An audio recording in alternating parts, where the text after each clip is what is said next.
Oke semuanya, jadi pada video kali ini saya ingin membahas tentang solusi ketika saham kita nyangkut teman-teman nih. Nah, sebelum kita mulai teman-teman, saya ingin minta maaf bahwa seri Anak SMA Mencari Cuan itu harus saya hentikan karena saya pun keteteran mengatur akun saya yang asli teman-teman. Jadi soalnya banyak tuh saya lihat kesempatan bagus yang bisa saya ambil untuk mendapatkan cuan yang banyak itu kan teman-teman. Cuman saya jadi nggak dapat cuan yang banyak karena saya harus fokus membuat konten teman-teman. Jadi saya putuskan daripada cuan saya berkurang jadi nggak terlalu banyak, jadinya saya putuskan untuk menghentikan seri Anak SMA Mencari Cuan teman-teman. Oke, kita lanjut dulu ke solusi ketika saham kita nyangkut teman-teman. Solusi pertama, kalau yang telah saya pelajari teman-teman, kalau misalnya saham itu kita nyangkut, yang bisa kita lakukan adalah pertama kita bisa hold, kedua kita bisa averaging down, ketiga kita bisa kontra, dan keempat kita bisa cut loss teman-teman. Yang pertama saya akan bahas tentang hold dulu. Nah, untuk hold teman-teman ada tiga cara gitu sih. Bukan tiga cara, intinya ada tiga hal yang harus kita perhatikan jika kita ingin hold saham teman-teman. Kayak kita itu harus lihat dulu teman-teman. Kalau misalnya kita pengen hold, kita lihat dulu ini saham ini lagi uptrend atau lagi downtrend. Nah, kalau misalnya kita pengen hold, berarti kita harus hold saham yang lagi uptrend teman-teman nih. Lalu kedua juga, dana kita masih cukup, kita masih ada dana lah untuk bisa trading di saham lain teman-teman. Dan yang ketiga adalah kita hold saham-saham yang berfundamental bagus. Oke, yang pertama saya akan jelasin dulu poin saya yang pertama tentang kalau saham itu uptrend. Sebentar, kayak saya butuh bantuan chart teman-teman untuk melihat saham yang, untuk memperlihatkan saham yang uptrend yang bisa kita hold teman-teman ya, atau skenario yang saya bisa akan berikan. Oke teman, terus ini sudah ada chart, saya udah ada beberapa saham di sini teman-teman nih. Saya mungkin akan taruh contoh di GZCO aja. Nah, sebentar, ini saya beberapa garis ini saya hapus dulu. Nah, biar nggak terlalu ribet gitu kan. Nah, untuk GZCO teman-teman kita bisa lihat di sini nih. Saham uptrend itu bukan berarti ya emang artinya sahamnya naik sih, dia lagi arah naik, cuman dia lebih kayak arahnya naik seperti mata angin. Jadi walaupun dia arahnya naik teman-teman, bukan berarti dia akan naik begini brung begitu kayak di sekitar sini teman-teman akan naik brung begini. Cuman dia itu berarti naiknya begini teman, beng beng beng. Cuma walaupun gitu dia itu arahnya naik ke atas. Nih kayak di sini teman-teman, kita bisa lihat nih di saham dia naik turun. Nah, turun lagi, dia naik lagi ke sini, dia turun lagi, dia naik lagi ke sini. Nah, intinya arahnya yang naik ya, teman-teman. Arah sahamnya emang naik, cuman bukan berarti dalam jangka waktu berapa menit kemudian, berapa detik kemudian sahamnya akan naik terus, tidak. Nah, jadi teman-teman, kita harus lihat sahamnya uptrend. Misalnya kita nyangkut di sini. Kita nyangkut di sini, nyata sahamnya turun sampai sini berapa persen tuh? Itu lumayan kan? Sebentar. Kita nyangkut sini. Nah, itu kan 30%-an. Wow. 30% kan? Nah,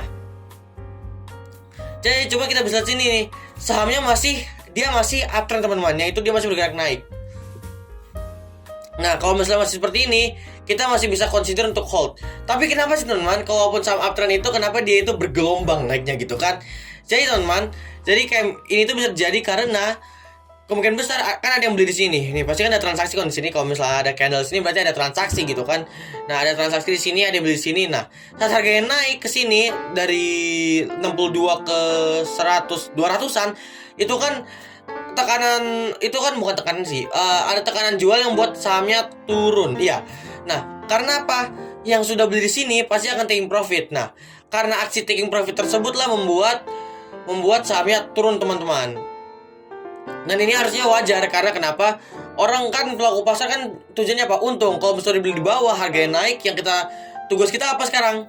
TP teman-teman. Nah, sama seperti ini. Cuman di GZCO itu teman-teman, seingat saya pas itu dia ada berita keluarin laporan keuangan yang bagus. Jadi teman-teman, pelaku pasar berpikir bahwa sebenarnya saham ini masih layak untuk dibeli. Nah, makanya saat dia turun begini, ada tekanan beli di sini yang menjaga harga sahamnya agar tidak turun lebih jauh teman-teman. Nah, berarti masih uptrend dong ya. Ada tekanan beli yang menahan harganya sehingga harganya bisa naik. Nah, saat dia naik begini, kemungkinan besar teman-teman yang masih nyangkut di sini dia cut loss di sini teman-teman. Habis itu dia turun lagi, ada tekanan beli yang menahan lagi. Lalu di sini nah, tekanan jualnya udah habis sehingga yang ada hanyalah tekanan beli yang membuat sahamnya naik teman-teman. Jadi itu yang dimaksud dari uptrend teman-teman. Nih kita bisa walaupun sahamnya turun lagi nih dia masih uptrend nih. dia masih uptrend di atas MA50 di sini. Mungkin saya akan jelaskan lebih rinci lagi tentang uptrend di video-video selanjutnya, karena ini emang agak ribet dan saya harus jelasin dalam bentuk technical analysis teman-teman, untuk menjelaskan tentang tren lebih lanjut. Nah, ternyata di sini dia naik lagi kan. Nah, jadi kayak sayang banget nih kalau misalnya kita bisa lihat sahamnya masih uptrend, terus kita masih kita cut loss duluan kan, apalagi cut loss ini kan nyesek banget gitu kan. Kita cut loss di sini, ternyata sahamnya bisa naik lagi karena sahamnya uptrend dan arahnya masih arah naik teman-teman. Tapi beda cerita lagi kalau misalnya arahnya udah mulai arah turun. Nah, itu saya akan lanjutin lagi mungkin di sesi cut loss. Cuman kita akan lanjut ke bagian 2 teman-teman, yaitu saya belum kelar. Dan poin kedua yang di hold teman-teman adalah kita masih punya dana yang cukup untuk trading. Nah, gitu teman-teman, kalau misalnya kita pengen hold, kita harus pastiin dulu kita masih ada dana untuk trading. Jadi kayak misalnya kita nggak taruh 100% dari uang kita lah gitu kan, karena kalau misalnya turun pun nggak bakal ngefek itu kita, dan kita masih ada dana nih untuk bisa trading di saham-saham lain teman-teman. Jadi kita masih bisa cari cuan lah gitu lah gampangnya, sambil nunggu sahamnya balik ke BP atau bahkan ya tunggu sahamnya cuan. Dan yang ketiga, sahamnya fundamental bagus. Nah, ini teman-teman yang kita udah pernah peragain, kita lakuin di saham Demas di seri anak saya mencari cuan sebelumnya. Kita peragain hold ini. Nah, jadi kan Demas tuh saya beli di bawah, karena saya tahu saya beli di bawah, saya beli di harga yang enak. Jadi walaupun harga dan sahamnya kan fundamental kan bagus tuh, ini bukan ajakan jual beli, oke teman-teman, ini bukan ajakan jual beli. Nah, sahamnya kan fundamentalnya kan bagus tuh, makanya saya pikir walaupun marketnya lagi turun dan sahamnya turun sampai 4%, 6%-an tuh saya pikir untuk hold aja gitu kan. Dan juga karena saya pakai money management, jadi saya nggak all in, makanya saya nggak terlalu takut lah. Jadi saya pikir ya udahlah, saham fundamental bagus, kalau misal turun pun saya tinggal beli lagi di bawah. Dan makanya saya hold. Dan ternyata teman, Demas kita naik lagi teman-teman, yang dari kita loss sekitar 4%-an, 6%-an jadi naik, kita jadi profit 2% teman-teman. Oke semuanya, sekarang kita lanjut dengan bagian averaging down teman-teman. Bagian kedua yaitu averaging down. Nah, untuk averaging down teman-teman, kita ada 3 step lagi seperti tadi, yaitu yang harus kita perhatikan sebelum averaging down adalah sahamnya itu lagi uptrend atau downtrend. Dan kalau misalnya kita punya averaging down, berarti sahamnya harus uptrend teman-teman, lagi arah naik gitu kan. Dan kita masih ada dana. Lalu yang kedua, kita masih ada dana yang cukup untuk averaging down. Dan yang ketiga teman-teman, kita udah hafal pola sahamnya. Jadi kayak kita udah hafal gitu kan, kalau misalnya sahamnya begini dia bakal begini naik, kalau misalnya sahamnya begini dia bakal naik, kalau sahamnya begini bakal turun. Kita udah hafal lah intinya dengan pola dari sahamnya teman-teman. Nah, poin pertama dari averaging ini adalah sahamnya harus uptrend. Nah, kita udah ada chart GZCW di sini teman-teman. Nah, maksudnya averaging down gimana sih nih?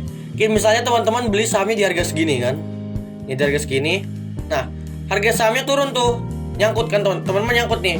Misalnya udah berapa nih, 10% gitu kan. Nah, dari sini nanti karena sahamnya lagi uptrend kan, jadi teman-teman tahu tinggal cari titik-titik di mana sekiranya sahamnya akan pullback gitu kan, atau akan rebound gitu kan. Nah, jadi saat rebound tuh kalau misalnya di saham GCCO ini, dia tinggal nyangkut di sini, dia turun ke sini. Nah, kita tinggal averaging down teman-teman nih. Karena sahamnya masih uptrend, kita tinggal averaging down di sini. Nah, setelah kita averaging down di sini, ntar kan sahamnya naik. Berarti titik beli kita itu udah mulai turun, harga titik beli kita itu turun.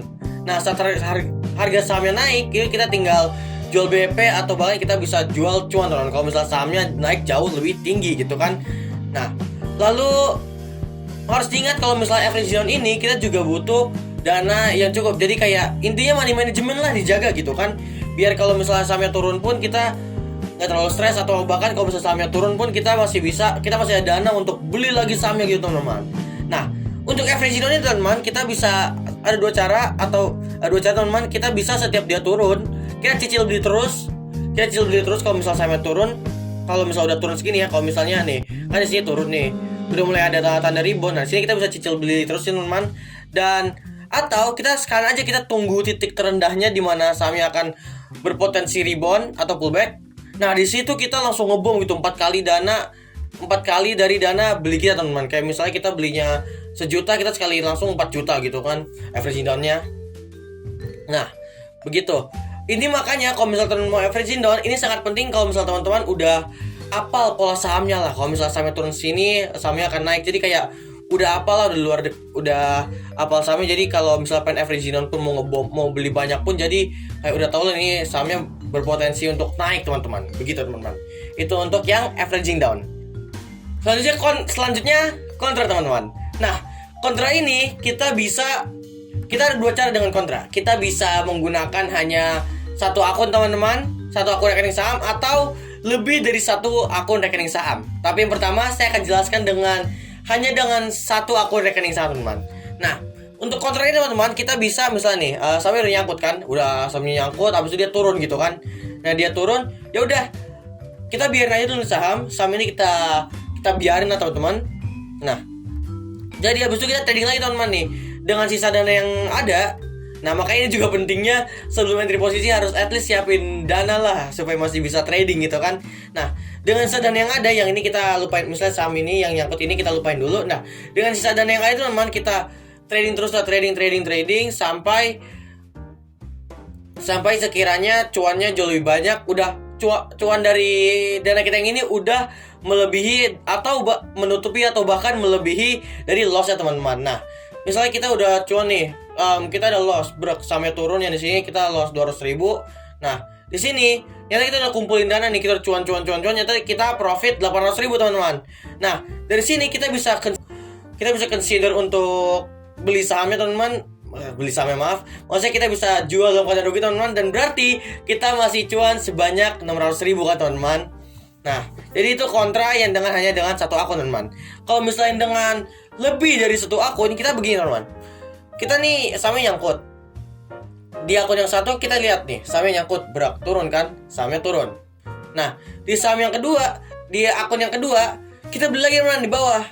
Oke, kita beli lagi nih, dia turun lagi. Di akun kita yang ketiga, kita beli lagi teman-teman. Nah setelah mungkin sampai akun ketiga sampai keempat lah, sampai akun kita yang keempat kita beli lagi. Nah saat sahamnya naik gitu kan, sahamnya naik, nah di situ kita cuman TP, kita tinggal harus TP. Cuman ini nggak disaranin cuman kayak ambil 1%, 2%, enggak. Kalau bisa disaranin, kalau bisa ambil lebih dan katanya sahamnya mau naik lebih tinggi, harus bisa dapat lebih dari 1%. Biar bisa nutup gitu kan. Nah pas sahamnya naik gitu kan, kita TP yang di akun satu sini TP. Nah setelah itu kalau misalnya nutup teman, udah nutup cuan yang di 3 akun ini, udah nutup dengan loss yang di akun yang nyangkut ini. Nah kita bisa jual ini di akun sini dengan keadaan rugi teman-teman. Jadi kita bisa masih cuan gitu kan, kita masih cuan di akun-akun lain gitu kan, berarti duit kita masih bertambah gitu kan. Oke semuanya, yang terakhir kita akan bahas tentang cut loss nih teman-teman nih. Kenapa kita harus cut loss? Kita itu harus cut loss kalau misalnya kita pertama nih dana kita udah masuknya all in saham. Kedua kita akan cut loss kalau misalnya dari awal money management udah salah. Dan yang ketiga kita akan cut loss kalau misalnya kita udah patah tren nih teman-teman nih. Nah saya akan bahas dulu tentang all in. Kalau misalnya kita cut loss nih, kita udah all in nih, sekali satu saham, sekali enter all in, bong, gitu kan teman-teman. Nah yang berarti kalau misalnya kita all in di satu saham dan sahamnya turun, kita udah nggak bisa trading lagi teman-teman nih. Jadi kita udah nggak bisa trading, kita jadi ngapa-ngapain. Jadi kita cuma ngelihat sahamnya naik turun, dan itu ngebosenin banget gitu kan, nunggu doang gitu kan. Dan yang kedua, money management salah teman-teman. Maksud money management itu salah gimana? Ya iya dong, orang dari awal kita udah all in gitu kan, sekali entry langsung semua dana kita masukin, dan itu gak terlalu aman gitu kan. Makanya kalau misalnya kita udah all in teman-teman nih, biasanya kita harus ingat ada yang namanya stop loss. Nah stop loss ini biasanya itu kalau misalnya pelaku pasar yang kita kenal semua, yang udah terkenal, biasanya mereka itu 5-6% teman-teman stop lossnya. Dan yang terakhir itu kita harus cut loss kalau misalnya sahamnya patah tren nih teman-teman nih. Nih saya akan jelaskan dengan chart kenapa kalau misalnya sahamnya patah tren, dan patah tren itu sebenarnya kayak gimana sih sehingga kita sebenarnya harus cut loss gitu teman-teman nih. Nah, jadi sini teman-teman, ini saya akan ke saham yang klasik dulu teman-teman nih, saham yang cukup bersejarah di bursa kita yang namanya saham Bumi teman-teman nih. Nih. Kita bisa lihat teman-teman nih. Kenapa kita harus cut loss saat patah tren?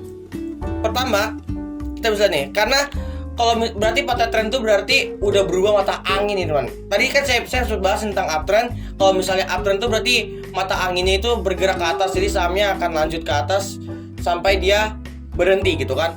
sampai mata anginnya berhenti. Nah, kalau downtrend, dia mata angin itu berarti dia turun ke bawah, teman. Dia berhembus ke bawah nih. Yang berarti sahamnya akan turun sangat dalam, teman-teman nih. Kalau misalnya booming, kita bisa lihat nih dari sini. Dia sempat uptrend nih dari sini nih. Di tahun ini saya ambil yang chart 2007, teman-teman. Ini karena yang bagian ini cukup bersejarah, teman-teman nih.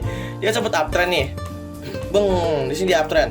Nah, kalau misalnya teman-teman ambil di pucuk di sini, teman-teman, itu berarti kan ambil di harga tertinggi dong. Nah, saat patah trend di sini kita bisa lihat sahamnya udah tembus beberapa trend line di sini. Bentar, ini saya udah bahas rada teknikal ya. Mungkin kalau misal makin lebih dalam lagi saya kuak tentang trend line, saya akan lakuin di video selanjutnya. Nih, dia kan kelihatan nih uptrend nih, dia uptrend. Nah kan dia uptrend nih, karena dia uptrend, dia kan tadinya kan uptrend. Ternyata dia patah trend nih, dia udah mulai turun. Trennya dia tuh udah mulai turun. Maksudnya arah mata angin udah mulai turun. Nah, kalau misalnya ada saham dia patah trend, teman-teman, di situ kita harus waspada dan kita harus cut loss, apalagi kalau dana kita all in. Karena kenapa? Berarti saham tersebut akan turun jauh lebih dalam nih, teman-teman nih. Berarti kalau misalnya di bumi, di sini kalau misalnya kita beli sekitar sini kan, dari 8.000 dia turun ke 6.000, itu lumayan sakit sih, 30%-an turunnya. Nah, kalau misalnya kita nggak cut loss, teman-teman, kita apalagi all in, kita bisa kehilangan dana sebanyak, saham kita bisa turun sebanyak 90%. 90% tuh hampir semua modalnya bisa hilang, teman-teman. Makanya kalau misalnya saham patah trend itu, apalagi kalau misalnya saham patah trend, kita udah all in, makanya disarankan untuk cut loss aja, teman-teman, supaya at least modal kita semuanya gak hilang gitu kan. Nah, saya pengen kasih lihat lagi, teman-teman, nih di saham BABP dulu deh. Nah, ini BABP ini salah satu saham favorit saya karena ini saham bersejarah buat saya yang memberi saya paling banyak cuan di tahun 2021. Nah, kita bisa nih BABP kan dia uptrend, Nah, kan di sini dia uptrend. Dia berapa kali dia itu arah mata anginnya ke bawah. Nah, saat mata anginnya telah berubah, dia nembus garis ini namanya garis trendline, teman-teman. Nah, saat dia telah menembus garis ini, itu berarti namanya dia itu udah patah trend, teman-teman. Nah, kalau patah trend berarti arah anginnya itu udah berubah, teman-teman. Arah angin dari sahamnya itu udah mulai menuju turun, teman-teman. Nah, makanya kalau misalnya teman-teman tiba-tiba nyangkut di sini atau di sini, lebih sarankan itu cut loss. Karena apalagi kalau all in gitu kan, tuh bahaya banget, kita udah nggak bisa trading, modal kita tergerus banyak gitu kan, dan itu sangat bahaya. Nah, kalau misalnya teman-teman berani cut loss di sekitar sini, teman-teman udah menyelamatkan modal teman-teman sebanyak 68%, karena harga sekarang kan udah turun sebanyak 138 gitu kan. Dan itu tuh banyak banget, 60%-an gitu kan. Nah, yang terakhir saya pakai contoh di Mari. Harusnya udah ngerti sih, cuma saya coba bahas lagi sekali lagi. Nah, di Mari ini kita bisa lihat kan dia uptrend ya, arah embusan anginnya dia naik. Nah, arah embusan anginnya naik. Nah, di sini dia patah trend, teman-teman. Walaupun dia patah trend, kelihatan nih, dia kan nggak pernah sampai atas sini lagi kan. Nah, habis itu dia turun, nyata arah mata anginnya udah turun dan dari harga tertinggi. Makanya kalau misalnya teman-teman all in nyangkut gitu, berarti disarankan untuk cut loss kalau misalnya udah patah trend, karena bisa menyelamatkan modal sebanyak berapa nih? 64% juga. Kalau dari harga tertinggi berapa nih? Iya, 68%-an, itu banyak banget gitu kan. Oke, teman, untuk kesimpulannya, solusi untuk saham nyangkut itu ada 4. Yang pertama, kita bisa hold, kita bisa averaging down, kita bisa kontra, dan kita bisa cut loss, teman-teman. Dan ini kalau misalnya teman-teman mau ngapain, ini semua di tangan teman-teman. Itu pilih saja yang misalnya menurut teman-teman itu nyaman gitu kan, psikologis lebih terjaga. Karena teman-teman, yang paling penting dalam trading saham atau mungkin trading di semua instrumen lain adalah psikologis, teman-teman. Psikologis harus tetap terjaga. Kalau misalnya yang nggak terjaga itu bisa bahaya gitu kan. Oke, teman-teman, dari video kali ini, salam cuan.